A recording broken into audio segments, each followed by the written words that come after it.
Anong masasabi nyo doon sa Russian vlogger na nanggulo at inaresto sa may BGC?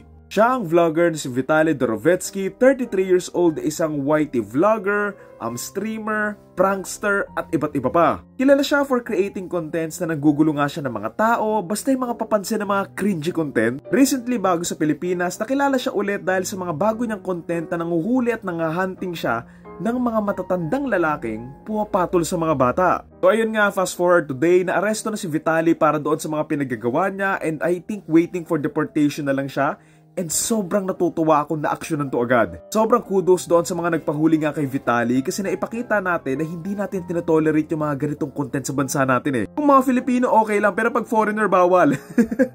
Tayo mga Filipino lang pwede mambuli sa kapwa natin Filipino. Na joke lang yan ha. I mean ako personally, inis na inis din ako sa mga pinagagawa nitong ni Vitaly na alam mo yun, nakakagulat na may mga sumusuporta sa mga ganitong klaseng tao. Doon pa lang sa stream niya, gigil na ako na nanloloko siya, nambubuli siya ng mga security guard, sinusubukan pa niyang kunin yung mga beng-beng nila, nangingialam na nagdanakaw nga doon sa mga stalls, and worst of all, nangaharas pa siya ng mga tao na minsan may mga sexual innuendos pa siya and nangihimasok siya ng mga personal space ng mga taong nandun. Hindi ba nakakainis yun? May mga ilang nakita nga akong comment na medyo natawa ako na sabi nga nila na pinili daw talaga ni Vitaly tsaka nung team niya yung isang lugar na walang papatol sa kanya. Like sa dinami-dami ng lugar, sa BGC pa talaga yung pinili niya na meron lang dalawang klase ng tao dyan eh.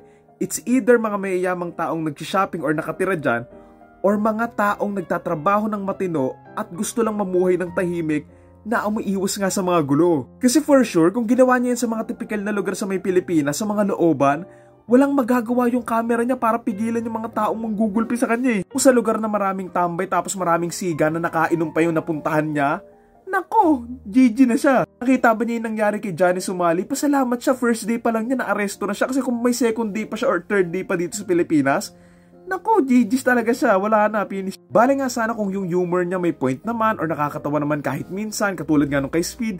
Pero hindi, nangiinis lang talaga siya eh. I'll be honest, noong una, medyo nandidiri ako doon sa mga kapwa natin Filipino na tumulong kay Vitaly or nagtrabaho para sa kanya for this stream. Kasi basically, sa lahat ng ginawa niyang kalokohan dito, kasabot sila eh. Pero ayun, gets ko naman na trabaho lang naman. So sige, okay lang din naman. And siguro hindi rin nila in-expect na ganito talaga kawalang hiya itong si Vitaly. Siguro lesson na lang din to para sa mga establishments, sa mga malls and everything doon sa may BGC na mas magkaroon ng mga kaayusan or mas magkaroon ng coordination yung mga security nila. For me, medyo concerning lang na medyo nahayaan lang siyang gawin yung mga ginagawa niyang kalokohan sa loob ng ilang oras. Kasi kung isang tao siyang meron talagang masamang plano doon sa lugar na yon, baka may mas worse pang nangyari eh. Pero sobrang kudos doon sa mga guardia and security guard na naka-duty noong araw na yun kasi maximum tolerance talaga yung binigay nila kay Vitaly eh. Kumbaga, kahit na binabastos sila, nare-respeto pa rin nila tong hayop na to. Alam niyo pa yung ilan sa kinainis ko nung napanood ko yung stream niya, ginagamit niya yung ilang psychological or mental conditions para i-justify yung mga ginagawa niya on which hindi naman yung totoo ata. Yung dating kasi nung sinasabi niya na kung meron kang ganitong kondisyon, magiging katulad ka din niya, on which hindi naman eh. So ayun, sana maban na yung mga ganitong klaseng tao sa may social media kasi purong kasamaan lang yung gusto nilang ipakita eh. Yung mga ganitong streamers, sinasabi pa nila na sinabi kasi nung chat kaya daw nila ginagawa. Ganyan ba sila katanga?